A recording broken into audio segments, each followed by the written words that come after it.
I would now like to take up item 19 of the agenda, that is consideration and adoption of the final document. I would like to start with document NPT Conf 2015 R3. I would propose that the conference considers part 1 of the draft final document titled as Review of the Operation of the Treaty as provided for in its Article 8.3, taking into account the decisions and the resolution adopted by the 1995 NPT Review and Extension Conference, the final document of the 2000 Review Conference, and the conclusions and the recommendations for follow-on actions of the 2010 Review Conference as contained in document NPT Conf 2015 R3. The draft final report represents my best effort to meet the diverging expectations of state parties for a progressive outcome that builds upon the 2010 Review Conference. It preserves all gains made at previous review conferences. It touches upon and draws from all of the major new developments, initiatives, and movements that have arisen over the past 5 years. I must be honest with you. Despite progress we have made over these past 4 weeks to narrow differences on the key issues under consideration, there continue to exist a number of contending visions for the future. This persisting divergence of expectations means that it would be impossible for any single consensual document to possibly meet the highest aspirations of all parties. As I have emphasized, this treaty belongs collectively to all its states parties. This means that no idea introduced for this forum, even if supported by an overwhelming majority or by a minority, can be imposed on the collective. Every delegation at this review conference, working in a spirit of good faith, must be able to demonstrate flexibility and willingness to compromise. This is one condition all state parties have always accepted when seeking to utilize the NPT review process as a framework for the pursuit of their vital national interests and the interests of humanity. The objective of the document is not to compel any one group to abandon their principles or to preclude any path from being taken in the future. Rather, it seeks to register collective support for all forward-looking concepts and processes without prescribing how states may seek to reconcile their contending visions. The draft text reflects a package of components as a whole. Before I present it to the conference, allow me to remind that I will be making some technical adjustment to the text, taking into consideration the results emanating from the consultations and documents of respective main committees. On paragraph 22 of the text, then I have to propose that, according to what I have, that we delete paragraph 22, last line, then we delete applied provisionally, and then in paragraph 149,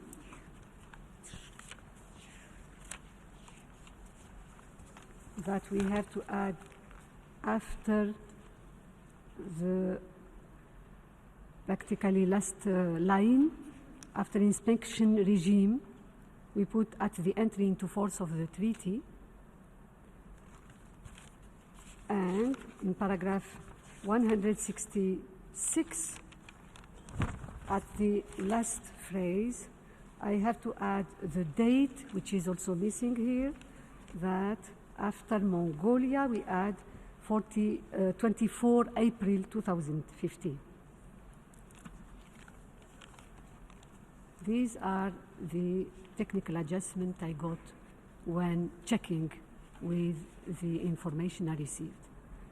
Having said that, dear colleagues, I am now submitting to you the package which I consider is representing our collective best effort to be as the outcome of this NPT review conference.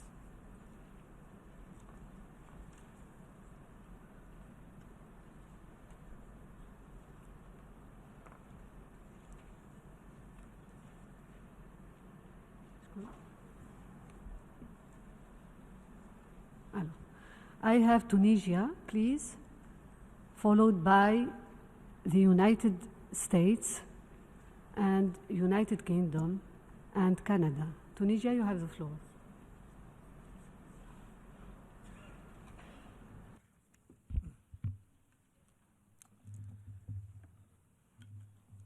شكرا سيدة الرئيسة. Thank you, Madam President. اسمحوا لي بداية وباسم المجموعة العربية نعرب عن تقدير لجهودكم في إعداد مشروع الوثيقة الختامية لمؤتمرنا هذا. أود أن أضم صوت المجموعة للبيان الذي قد يدلي به المندوب الموقر لجمهورية إيران الإسلامية باسم حركة عدم الانحياز. سيد الرئيس، شاركت المجموعة العربية بنشاط في أعمال المؤتمر وقدمت ورقتي عمل، الأولى حول الركائز الثلاثة للمؤتمر، والثانية حول موضوع الشرق الأوسط. وتضمنت ورقتا العمل الموقف العربي بالتفصيل تجاه الموضوعات المطروحة على أجندة المؤتمر، بما يعكس التزام الدول العربية بالموقف المبدئي الخاص بأولوية نزع السلاح النووي على نحو ما أقرته الدورة الأولى للجمعية العامة المكرسة لنزع السلاح النووي، وذلك من خلال التخلص التام من الأسلحة النووية. سيد الرئيس، فيما يتعلق بالشرق الأوسط، فتؤكد المجموعة العربية أن قرار الشرق الأوسط الصادر عام 1995 يظل نافذا حتى تحقيق غاياته وأهدافه، وأنه الأساس الذي تم عليه التمديد اللانهائي للمعاهدة بدون تفصيل، وأن القرار هو المرجعية لعقد مؤتمر إقامة المنطقة الخالية من الأسلحة النووية وجميع أسلحة الدمار الشامل في الشرق الأوسط، وهي نقاط التي وردت في مشروع الوثيقة الختامية للمؤتمر. وتؤكد المجموعة العربية على أن عقد المؤتمر سيكون بناء على مرجعية قرار الشرق الأوسط لعام 95 وعلى التزام السكرتير العام والدول الراعية على القرار بعدم تأجيله.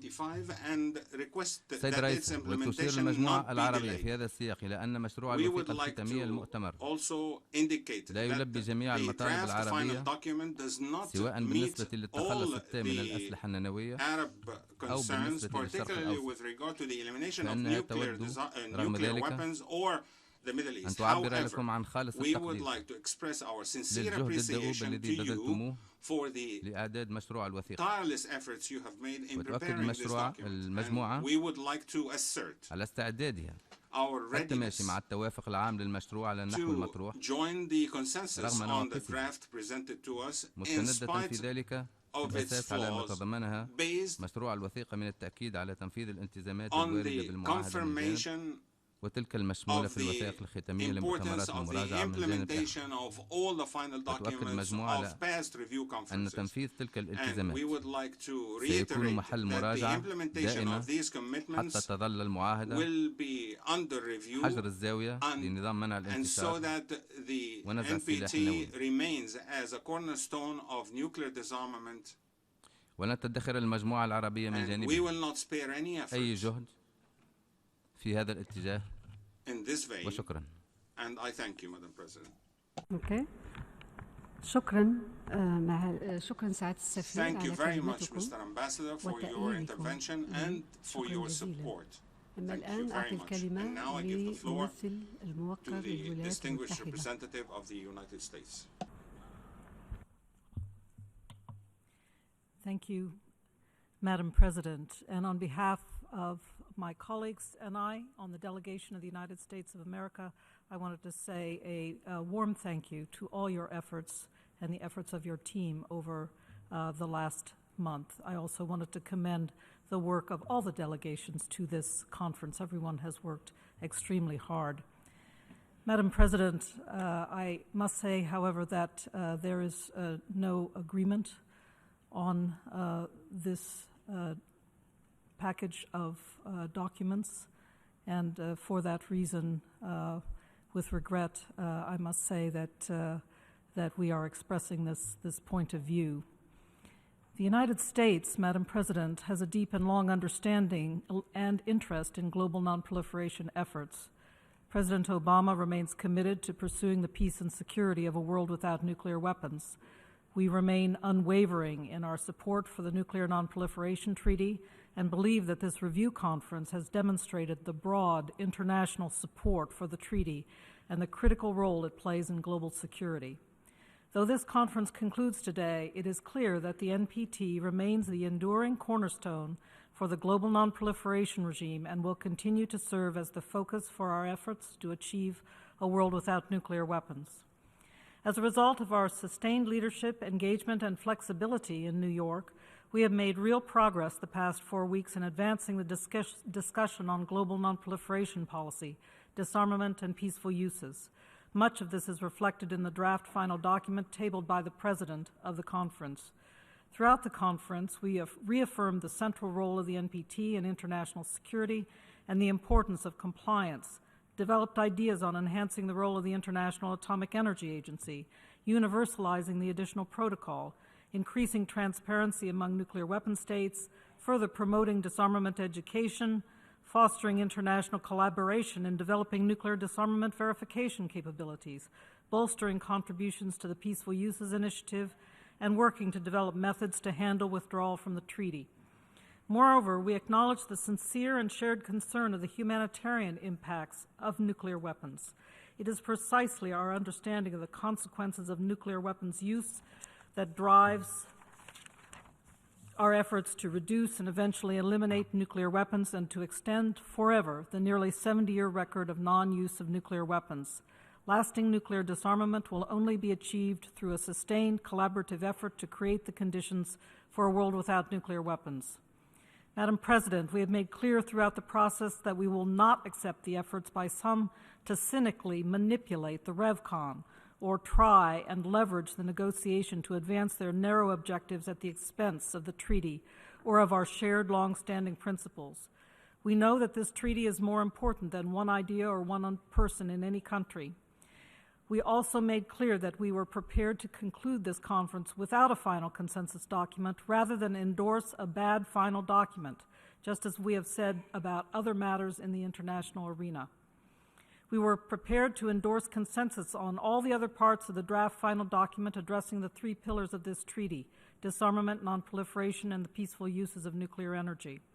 Unfortunately, the language related to the convening of a regional conference to discuss issues relevant to the establishment of a Middle East zone free of all weapons of mass destruction and their delivery systems is incompatible with our long-standing policies.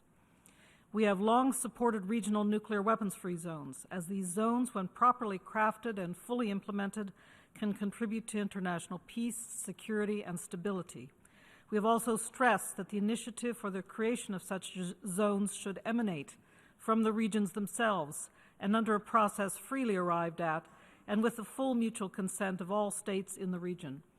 Secretary Kerry noted at the opening of the review conference that we were firmly committed to holding the proposed conference on a regional zone in the Middle East, free of all weapons of mass destruction, provided that the terms for the conference would be agreed by all regional parties. Secretary Kerry also warned that there would be no prospect for engagement or agreement absent the consent of all the states involved. Unfortunately, the proposed language for a final document did not allow for consensus discussions among the countries of the Middle East for an agreement on the agenda and the modalities of the conference and set an arbitrary deadline for holding the conference. We attempted to work with other delegations, in particular Egypt and the other Arab League states, to improve the text, but a number of these states, and in particular Egypt, were not willing to let go of these unrealistic and unworkable conditions included in the draft text. In the end, the proposed final document outlined a process that would not build the foundation of trust necessary for holding a productive conference that could reflect concerns of all regional states.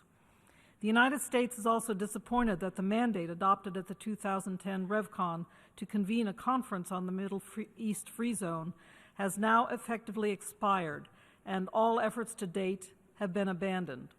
If all the states of the region agree by consensus to resume the process to building such a zone, the United States stands ready to support all parties to achieve this important objective.